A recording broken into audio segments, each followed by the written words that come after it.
Good morning, everybody, and welcome to the Localization Fireside channel in YouTube and podcast. We exist on all your favorite channels for those who would like to watch or for those who would like to listen to our episodes and to our conversations. Today is Friday, November 24th, 2023, and I'm honored to be joined by Bruno Herrmann. Bruno is in Brussels, and I look forward to our conversation today, Bruno. And it's been long coming. We've talked quite often, you and I, over the past. We've met recently, but we've been talking on various occasions in a variety of settings together. And I can't wait to dive into our today's topic. It's, as usual, our conversation are pretty unscripted and off the cuff, natural, and that's what I like them to be. No pressure, no need for any PowerPoint discussions, tools, or anything like this. So today's conversation is pretty interesting for our audience. For those who don't know Bruno, and I'll let him introduce himself in more details. I don't want to steal his thunder, but in essence, the theme of the conversation today is where you have an individual who worked extensively as a buyer of localization, as a customer, and today, and on both sides actually, and also on the supplier side. So he understands the buying part, and he also understands extensively the selling part. And in today's world, we need those types of opinions from both sides of the equation. So Bruno, again, welcome to the channel. Welcome to today's episode.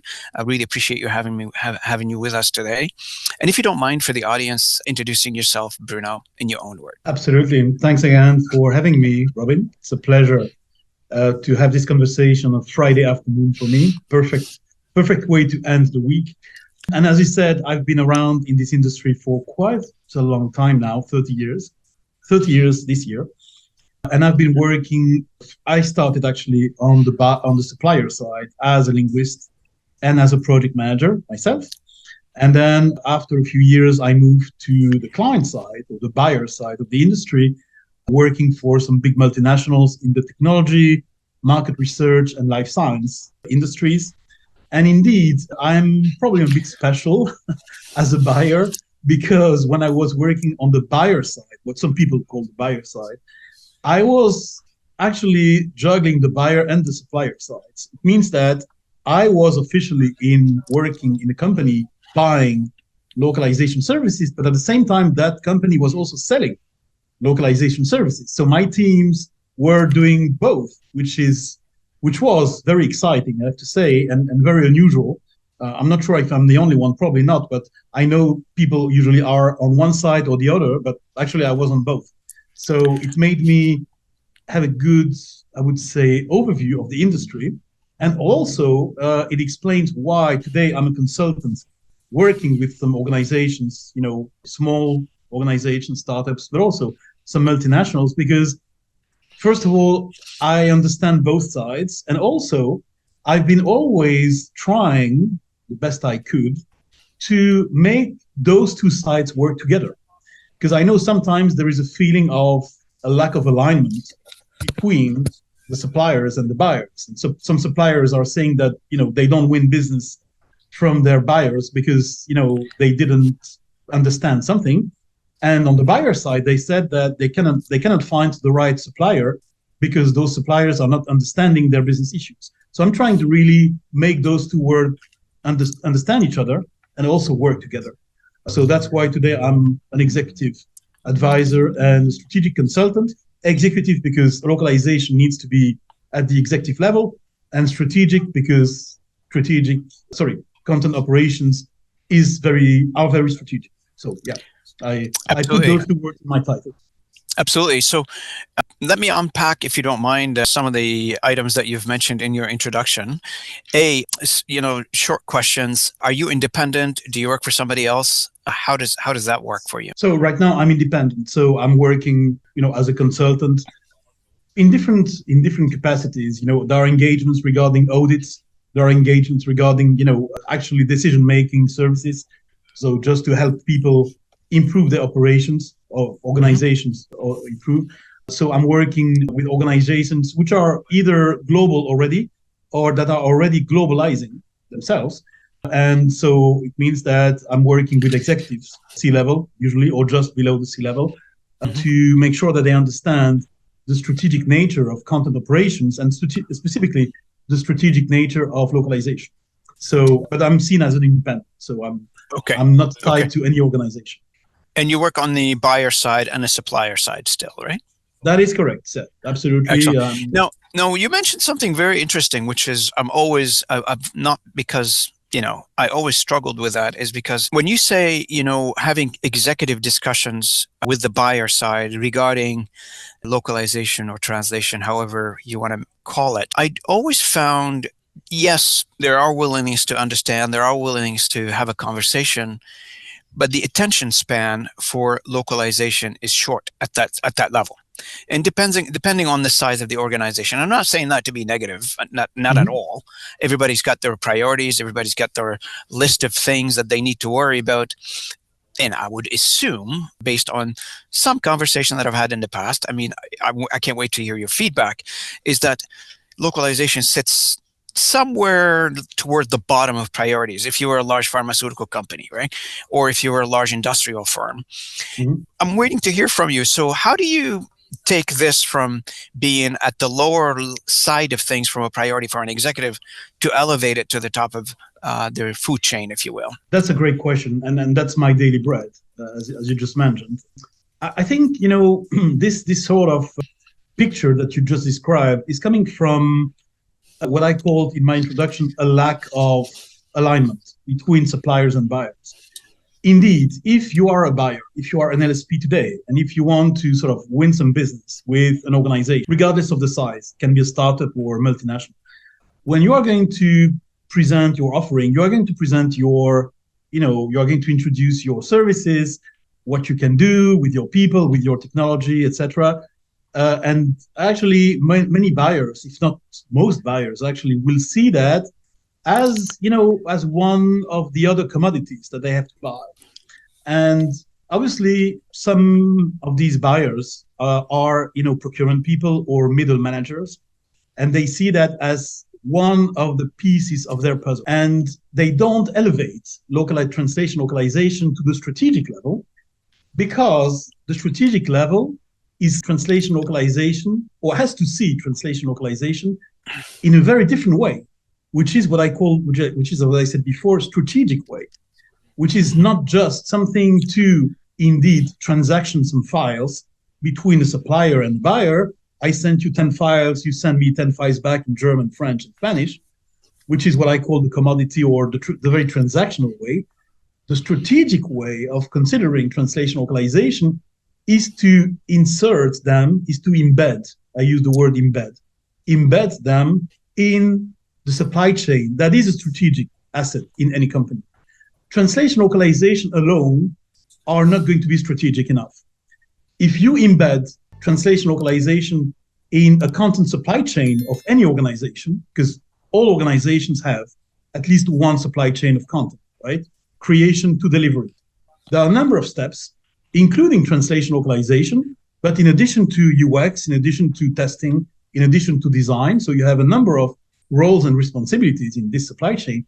But if you elevate translation localization from the commodity level to the strategic level, that has to be the content supply chain, then of course the C-level gets the point that if you don't embed those two things called translation localization in their supply chain, the business is not going to happen. And obviously that is the strategic way of looking at it.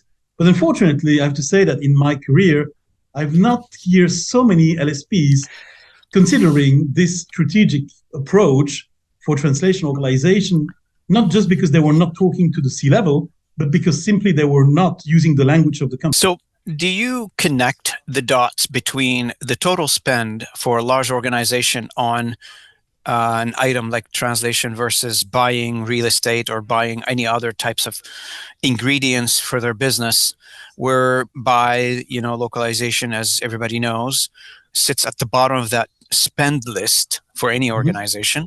Is that connected in any way to what you just mentioned earlier from a strategic level elevation? Yes, exactly. It's in many cases, translation localization are in a bucket with indeed real estate or procurement services or, finance, financial services. leasing, etc., etc. So it is in this bucket, in this big bag, which Mm-hmm. is always called procurement most of the time. Mm-hmm. I mean, it's not always, but most of the time. And indeed, to take this out, just to take translation localization out of the bag and elevate Mm-hmm. those activities to the strategic level, it takes sometimes more than just the embedding in the content supply chain so that the C-level understands what translation localization is. But the next step, which is probably equally challenging, is to make the C-level understand that translation localization are creating value, are driving profits. Let's put it that way. Because obviously, some people, even some C-level people, might still see translation localization as an important part of any content supply chain, but they don't see the value immediately. They don't make the connection between the international business and translation localization. So one of the tips I usually give to people who have to do this sort of exercise to present or to introduce translation localization as value creating assets is to present to C-level, to a bid defense or to a C-level meeting, translation localization in three different ways: the right way of doing it, the bad way of doing it, and not doing it. That's right. So that the C-level has a choice. They have a choice to make between including and considering translation localization in the right way, which is creating value, Mm-hmm. or considering translation localization in a bad way, which is at the level of commodity, Mm-hmm. or not considering translation localization at all, because there are some C-level people who are really questioning the need for that. Believe it or not, it's still happening today. So by just putting the contrast between the three ways of considering translation localization, it usually unlocks a lot of conversation. So the question becomes now, if I was a CEO or if I was a C-level for one of those organizations, my immediate question would be what is the impact on my business? And this is not an emotional answer, and it's not an emotional question. It's a more of a logical question. What is the impact on my business? What's the outcome, a positive outcome that localization creates in my business? And I just want to ask you this question. I mean, it's an open-ended question, and we both can theorize in terms of how we come up to an answer. But I'm interested in your reaction to this. Is have we done a good enough job as an industry in articulating the business outcome from using translation services or localization services for those large organizations? Example, company A, large organization, global organization, buying localization services will cause X, whatever that X is, into your financials. And now I'm a CEO of a company and I'm paying attention now, because now it affects my business, affects my results, affects my share price. My stockholders are going to pay attention to this. And now it's part of the business equation versus, emotionally speaking, you need to translate to sub-Saharan languages because your product is going there and these people need to understand what they're buying.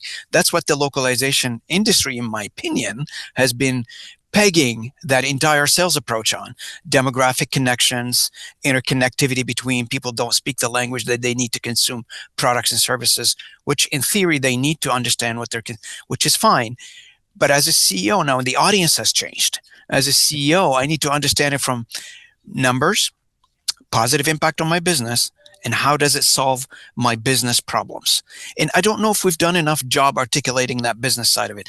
I'm waiting for your feedback on this. I share your view. I think this industry hasn't done enough. It has done some things, sometimes some very good things, but not enough, never enough. And I would say it starts with something quite simple. I'm going to be a bit provocative here, Robin, and say, well, I don't know how many LSPs when I was on the buyer, when I had my buyer hat, and just to come to my company and, tell me how we could do together, how we could work together. And in 95% of cases, and I'm not exaggerating, it's really 95% of cases, those companies, those LSPs were coming and they were immediately starting by, during 20, 25 minutes, telling me what they were doing. I'm doing this, I'm doing that, I can help you with it, I can help you with that. But they never asked me one simple question: how can I help you up front, even upstream, even before coming to the meeting? That would have been the question that I would have expected. Say, Bruno, in light of our meeting, can you tell me what are your issues today? What Yep. what is the reason why? What is the value that we can create for you? Absolutely. They were What is the coming problem? immediately. What is the problem, and what is it that I'm trying to solve for Yes, you? And we exactly. lack that. Exactly. So that's a simple thing to actually walk in the shoes of a customer is to say, if I'm going to meet a customer or a potential customer for the first time, Hmm. I just need to understand what this customer is doing, a bit Correct. like a recruitment process. If you don't Yep. go to an interview without knowing who you are going Hmm. to talk to, you are going to miss the interview, right? That's just impossible.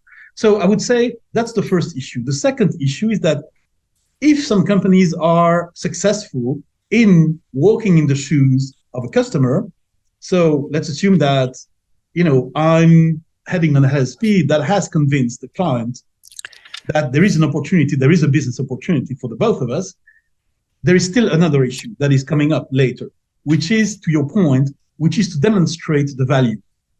And it's not always the demonstration of the value itself, because sometimes there is a customer, there is a buyer who is going to say, yes, I do need my product to be localized, otherwise my product is not going to be launched in that market, and even more in regulated industries where it's mandatory. So there is no hesitation. It has to be done. There is no choice. But the challenge to demonstrate the value is how to measure it, how to capture it.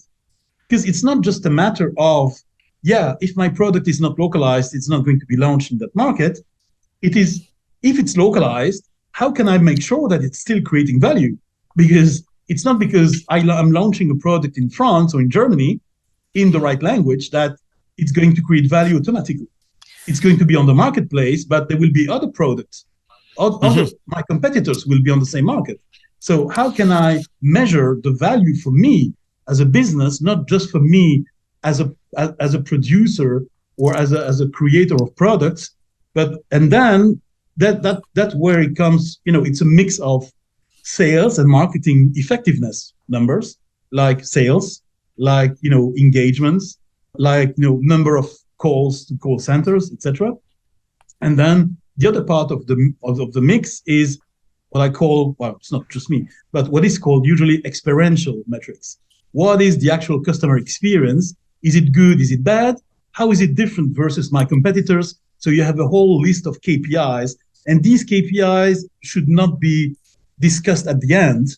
They should be discussed in the beginning of the conversation, because as soon as there is an agreement between a supplier and a buyer, the supplier should be proactive and say how we are going to measure our success, and That's not right. wait until the work is done to start saying, oh, and by the way, now how should we measure the success? If But you know what I mean. there's a disconnect between the buyer obligated to translate because it's it's the law, it is by obligation, or which takes a different approach on how you approach the whole thing.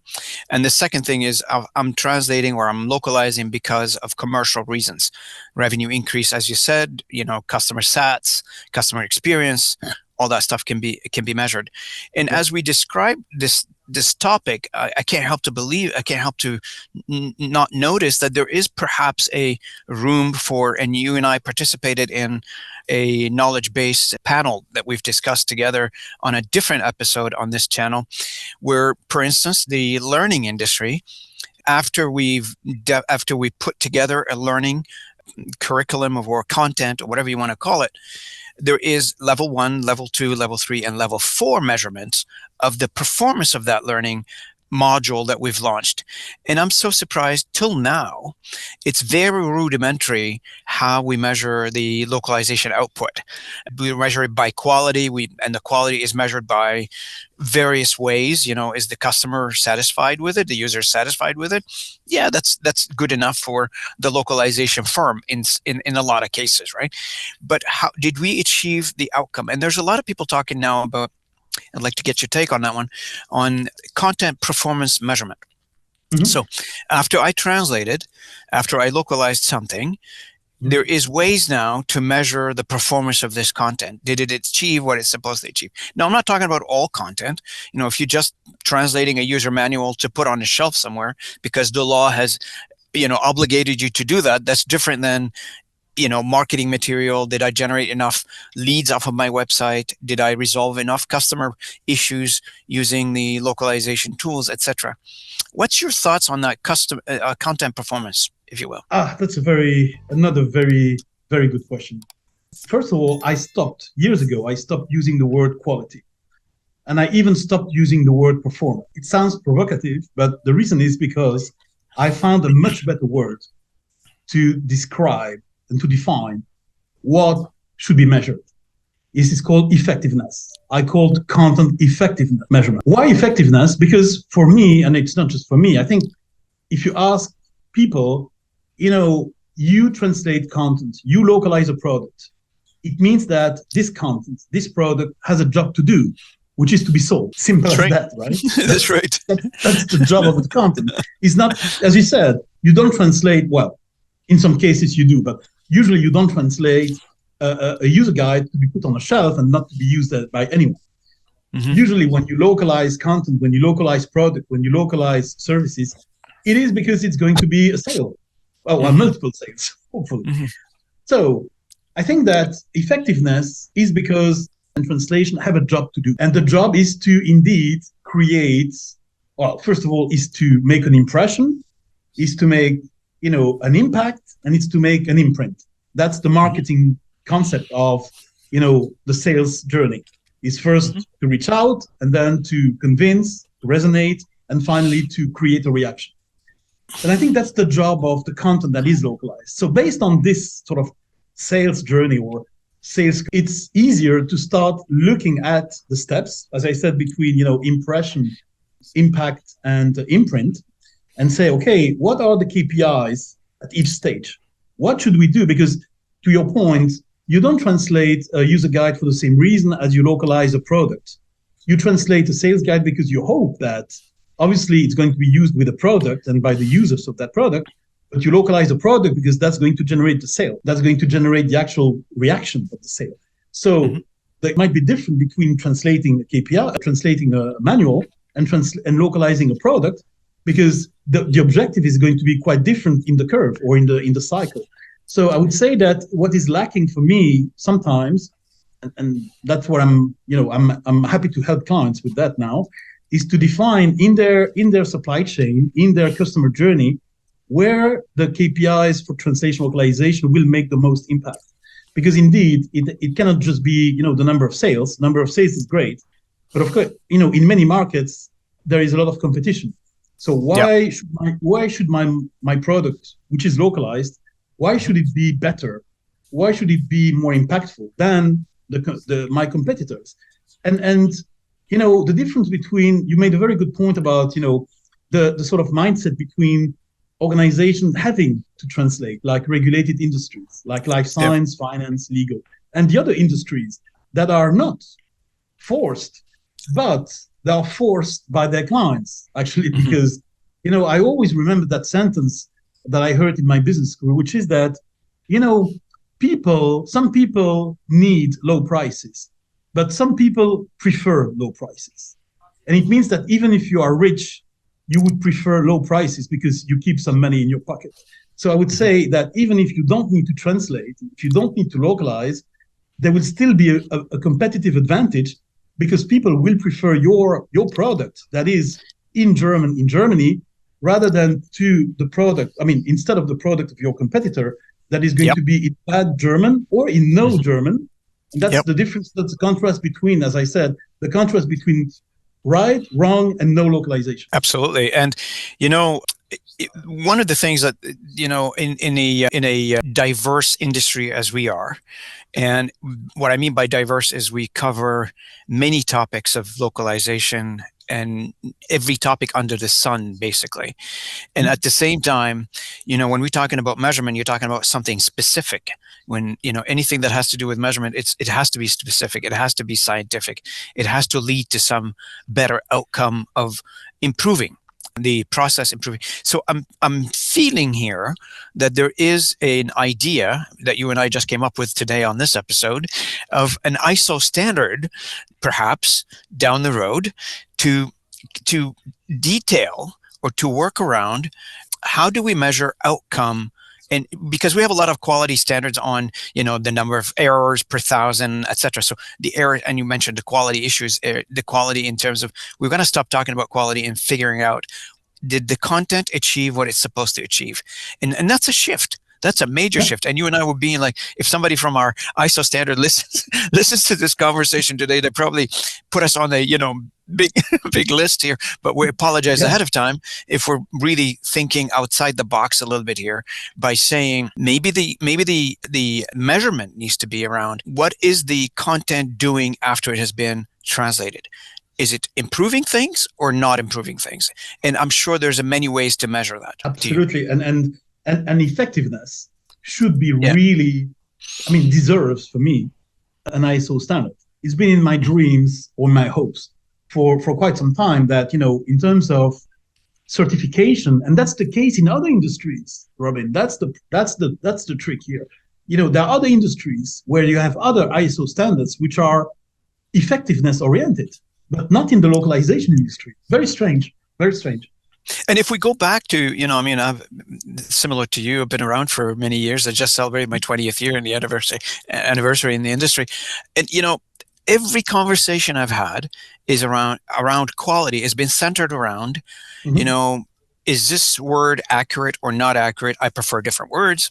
The translation generally is correct, but people have different ways of reading certain things and deeming that it's good for them or not good for them. So equality has always been, in my opinion, an elusive thing. To most part. I'm sure there are some people going to be disagreeing with me and say, no, equality could be more centered and could be more concrete when it comes to certain things. I get that. But there are people I've been given this example a long time ago. You take a paragraph, you give it to 5 people in the same room, you tell them to read it, and the 5 people will have 5 different opinions on the same text. So there is room for challenging things. However, if we measure things from an outcome perspective, now it's solid. Now it's math. Now it's, did it achieve what it's supposed to achieve, regardless of how did we get there? Yeah, exactly. And to be really honest, the reason why I stopped using quality as a word itself is because you can ask quality in a room with 10 people, you will have at least 8 different opinions. And these opinions will be subjective. That's the nature. That's the human nature, right? Right. You ask people what they like, what they don't like. They will not express why they like it or why they don't like it. They will just say, yes, I like, or no, I like, I don't. So I think that effectiveness is pushing people to say, if you tell me this is right or this is wrong, you have to tell me why. You have to tell me what is really underlying your opinion or your perspective on my content, on my product, and not just say, because otherwise I'm going to be lost, translation for that matter. I'm going to be lost and I'm not going to know what to do. That's right. Now, switching gear a little bit, just for the sake of time, there's many topics I would like to cover with you today, Bruno. One of the things I think you and I have had a conversation and we've talked a little bit about and resourcing things in the new environment that we're in right now. As you and I have talked before, there's a mega shift happening, not just in our industry, but in a variety of industries when it comes to artificial intelligence and the impact of the artificial intelligence on many industries, including localization. We're not being singled out for the audience. Localization is not the only industry being affected by artificial intelligence. All industries are being affected by artificial intelligence. Now, for our industry, and the question to you, Bruno, is how do we coexist as human resources, talents, skills, businesses in the new technologies and how the new technology is being implemented and adopted into our industry? And you and I have talked about this before, and there's various ways of dealing with this. I'm interested in your opinion for our audience. How do we deal with this? Yes, that's a huge topic. And usually what I do when I have to explain my perspective on that, which is not just mine, by the way, but which is one of the perspectives on this, is to start with the big picture. And you set the stage in the beginning of this call, right? You said that AI is changing many things and probably will change everything at some point. But today it's already changing many things. And what AI is really changing in our industry is, of course, that it is creating a lot of changes because AI works different way than human beings. And I would say that it has the first ripple effect of this difference is on operations. On operations. Because AI doesn't work like we've been working in this industry for decades with the transaction of files. You can have 1 million great files. You are not going to have any AI just by trying to push those files or to feed those files to AI. It's not going to work. AI works with data. You aren't going to say, yes, but Bruno, data is not new, right? Data has been around in our industry for a while. Yeah, but not for the same reason as AI. Data has been used, and when I was working at Nielsen, I was already managing, 15 years ago, I was already managing language data. But it was not for AI, it was for BI. It was actually for business intelligence. Because, yeah, it was, all the millions of data labels that Nielsen had to be translated and localized. And at that time, I was saying to my friends in the industry, you know what, my team is managing language data. They were asking me, language data, what is this? So they were looking at me as a bit of E.T., the movie. And then they said, oh, interesting, but Bruno is really living in the future. And I said, one day you will see that language data is going to be used for something else than BI. And today, just one letter has been changed. Instead of B, you have the A coming up. AI needs language data, but for another reason, which is even more vital, that you don't have any AI without data. And language data is key to feed and to train AI. Having said that, you would say, yeah, but today in our industry, we're still working a lot with files, Word, PDF, and there is nothing wrong about that. But the one thing that is wrong is that it's not going to help to feed any AI. So you need to convert a number of files into language data. I'm not going to enter into that because that would take 1 hour to explain and to say where I see some challenges, but a lot of opportunities for the industry. So I know some people know I love this topic because I think this industry has a huge opportunity in terms of conversion of files into data, but I put that aside now. But it's changing operations because you cannot just keep, if you are a supplier or even if you are a buyer, you cannot just keep working on your multilingual content by transactioning files. You cannot say if you are a buyer, you cannot say to your supplier, I'm going to send you 10 PDF, can you send them back to me in 5 languages? And then the supplier will get the files and the supplier will say, the project manager is going to send those files to the linguist, to the DTP specialist, etc. So everything is based on transactional files when you look at the workflows. That is changing because AI pushes for changing that. And instead of working with file transactions, you now, as a buyer or as a supplier, you have to work with data flows. Replace file transactions with data flows, which means that, of course, as I said, first of all, you need to have this data. You need to get this data, extract this data from files, but that's not enough. You need to make sure that this data is going to be relevant and usable for AI. So there are a number of tasks, new roles, responsibilities that can be really in the hands of the language industry, like data curation, data structure, data management. Mm-hmm. And there is an opportunity, I would say, even to go beyond the industry, to work with another industry, which is critical in AI, which is data science. I see a lot of opportunities in the collaboration between data scientists and linguists, because I think data scientists have a lot of experience and expertise in data management, and linguists have a lot of expertise in language management. If you put those together, that's the winning combination for making AI truly multilingual today. So that is changing operations. And then, as I said, the last ripple effect of the big picture that I described in the beginning is that you have a change in roles and responsibilities, which means that there are some new resources needed.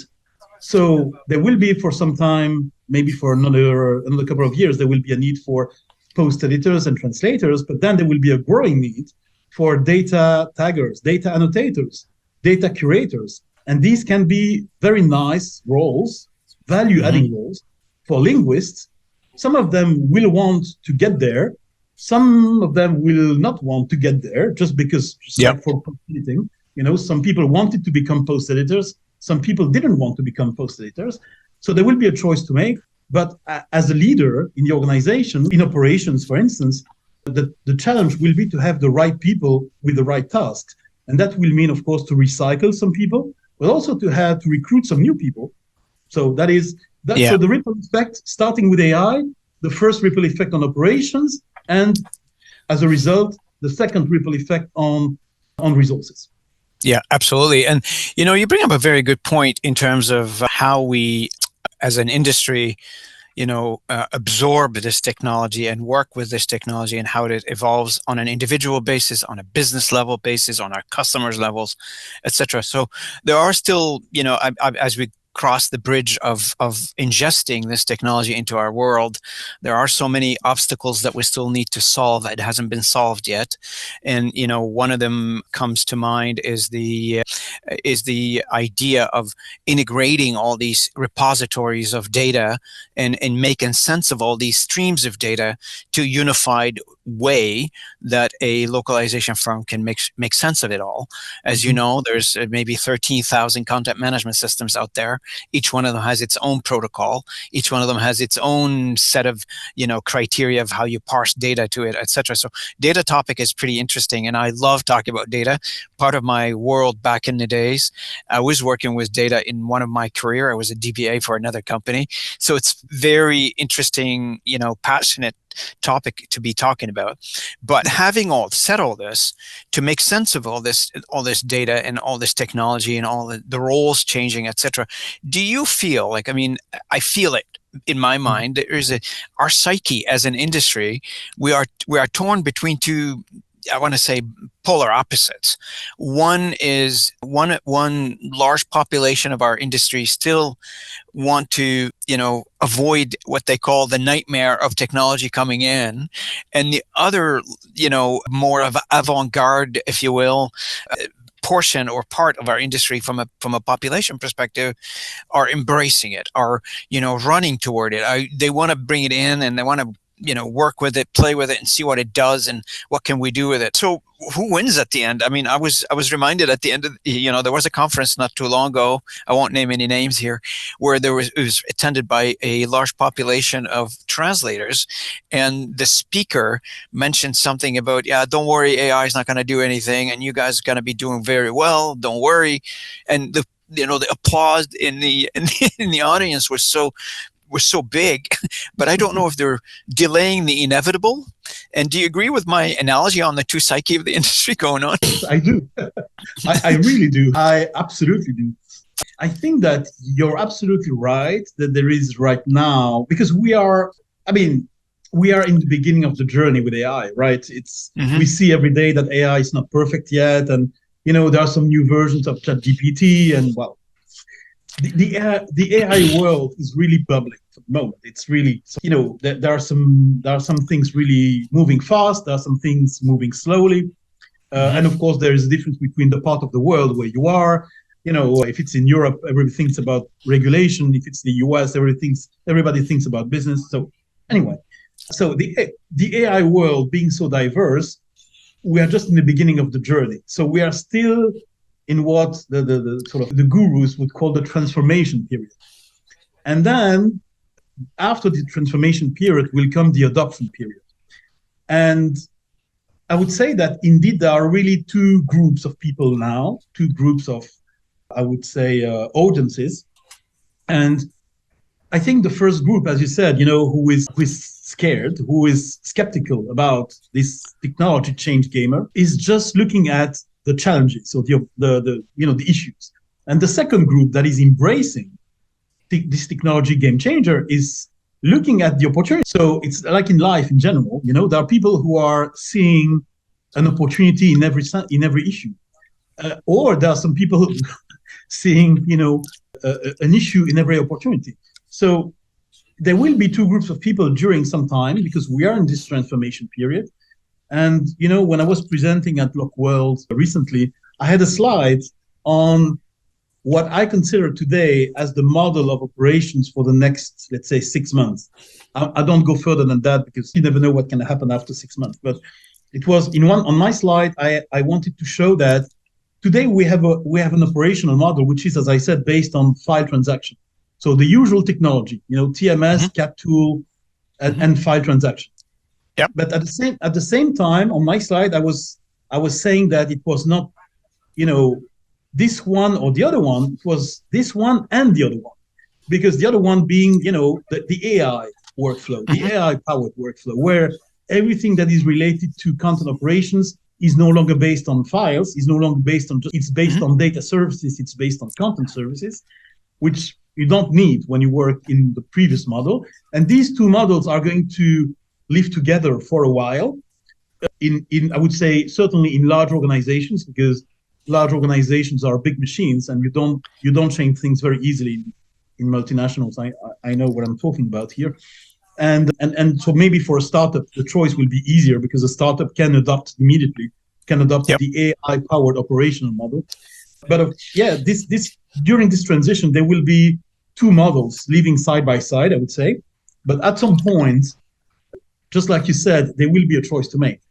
And and it's, for me, it's impossible to tell you when, but I know that at some point one model will prevail. My guess is, of course, that the AI powered model will prevail, because there are so many opportunities, there are so many benefits of using the AI powered model for operations.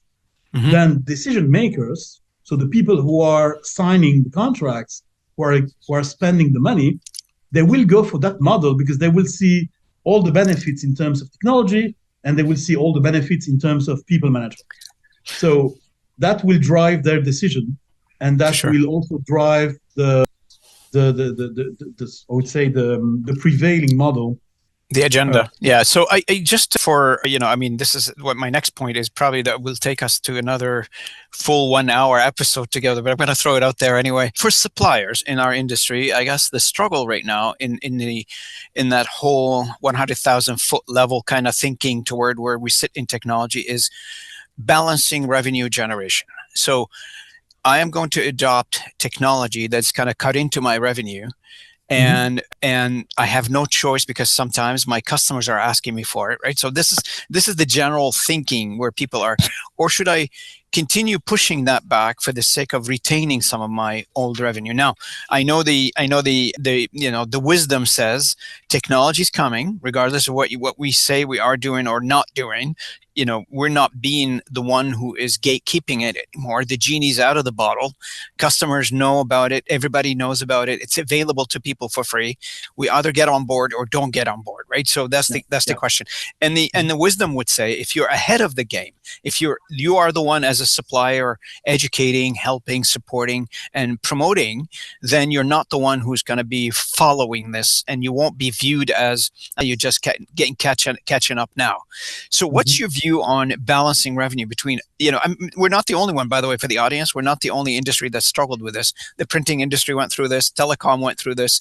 Everybody went through this. So hanging on to revenue versus creating new revenue streams. Yeah, that is definitely a very, very sensitive, part of the decision-making process. And I would say that it depends. It really depends on, if you're a supplier, if you are an LSP, it depends on the type of customer that you might have. Because, again, I would say that in many life science companies today, life science being a fairly conservative industry, you can still actually say that, you don't have to sort of be super driven by technology, because, you just need to make sure that you can use the technology that you have to secure a revenue, because your client is not going to be very demanding. Your client is going to keep asking for translated PDF for the next year. For instance, I'm exaggerating, but it's just to make my point that some clients are not going to push for, some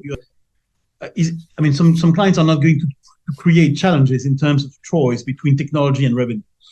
However, there are some other types of clients that are going to be shaking, I should say, suppliers, because they will pose a challenge to the suppliers and say, either you keep working with me, so we keep our business going, which means that your revenues are secured, if you are able to fit in my tech ecosystem. And if you are not able, then me, the buyer, the client, I have a problem if you say that you cannot fit in my ecosystem because my technology is going to be more advanced than yours, then your business is at risk. So your revenue. Correct. And I think that I have a client now, which I'm not going to name, but it's a fairly big organization.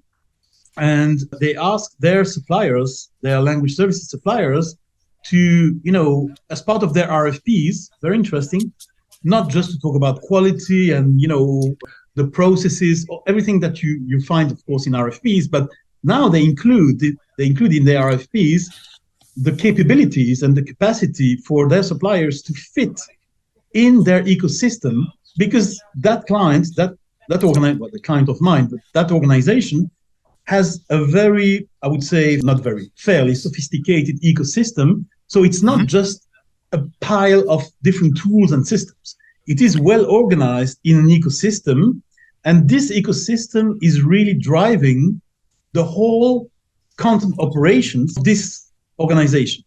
So it means that they want suppliers, or they want partners, better than suppliers, they want partners that can really be in this ecosystem and not just deliver files with an FTP or deliver files with a TMS. They want to actually access this ecosystem and work in this ecosystem.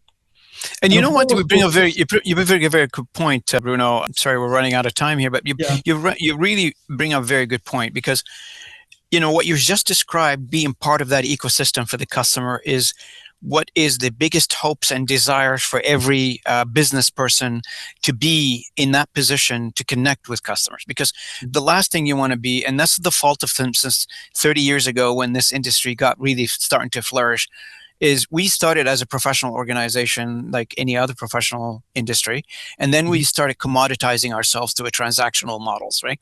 Exactly. And now back to the being part of that ecosystem. And if you are part of that ecosystem as a supplier, that means you are now a sticky solution inside of a customer organization versus, you're just a transactional model now. I need you today, but I don't need you tomorrow. If you're part of that ecosystem, you're creating a great evolution from a business perspective, because you want to become an extension to that company. You want to become an extension to that department. You want to be a reliable partner, all that good stuff, right? No, exactly. And that's where the challenge is for a number of suppliers, I would say. Now that I'm advising and I'm consulting with some buyers, that, of course, they should put that in their RFPs to be able to understand the capacity and the capabilities to fit in the right ecosystem. But of course, it poses a challenge to mid-size or smaller LSPs or translation agencies that are still relying on their good old TMS or the good old FTP system to deliver files, which is really scary for some clients. They say, whoa, if one of my suppliers is like that, he's not.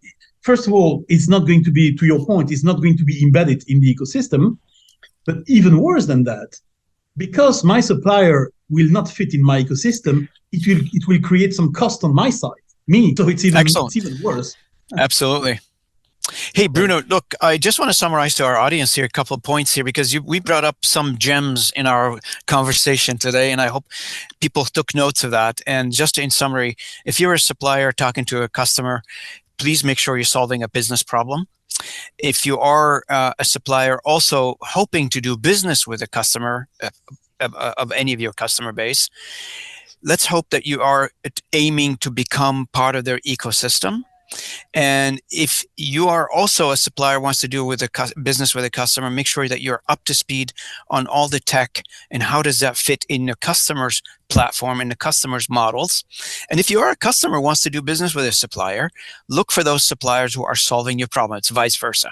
So I really appreciate your time today with me, Bruno. I personally, I have a pleasure talking to you on these topics, and I look forward to having more conversations together. And I hope the audience got a lot of gems out of this conversation, because I did. And I think we've covered a lot of important topics. And each one of those topics, really, you could dedicate another hour to go through them one by one, especially on the datafication point that you just brought up today. Oh, yeah. Data, and the idea of static data versus live data. You brought up the Nielsen example. That's pretty interesting. When your days at Nielsen, where you have business intelligence data and how to use actionable data in an artificial intelligence way, those are very, very important points to drill down deeper into them. So, last words for you, and I really want to thank you, but last words for you. Thank you very much, Robin, and thanks again for this opportunity for me to express some of these views and share with you and some of these points. I hope I didn't shock anybody, but I just wanted to be constructive most of all. And you're right. I think there are a number of very hot topics that the industry, or even larger, the community, localization community, should be considering very seriously. And of course, fear is part of human nature, skepticism as well. But I think that we have to force ourselves, and not just us in this industry, but in any industry, to embrace change, because change is not going to wait for us. So thanks again. No.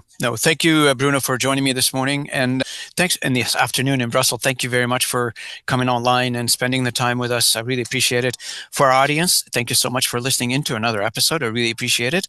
If you are not a subscriber yet, I highly encourage you to subscribe to our YouTube and podcast channels and look us up on LinkedIn. We'd love to hear from you. We'd love to hear your comments, your thoughts. And I really appreciate the audience time to listen in on this conversation. And thanks so much, and enjoy the weekend. Thanks, everybody. Thank you.